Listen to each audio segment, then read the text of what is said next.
Rife and his supporters say that all medical conditions can be linked to problems in frequencies, and specifically electromagnetic frequencies in cells.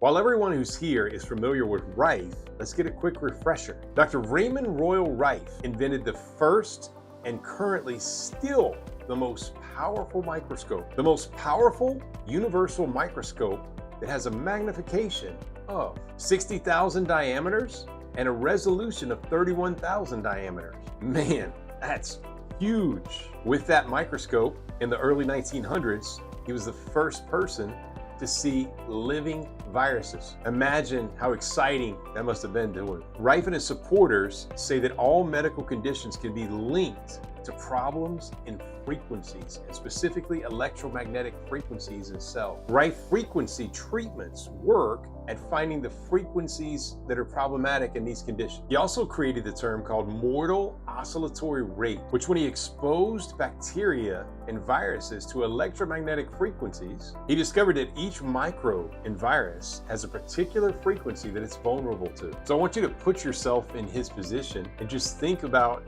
being around in the early 1900s and making these discoveries, and then trying to communicate these discoveries with your peers, with other people around you, and make people think that you actually are scientifically valid and you have some validity, because he was so far ahead of his time in that time period. 1934 was a big year in Rife's life. In 1934, a group of physicians led by Dr. Milbank Johnson, who at the time was president of the Southern California American Medical Association, conducted an experiment consisting of 16 terminally ill patients who were subjected to frequencies recommended by Dr. Rife for a period of 90 days. The results were 14 out of the 16 patients were cleared of cancer, while the other 2 patients required an additional months of care to be free of cancer. So I can't validate any part of what happened in the early 1900s with Dr. Rife, but what I can say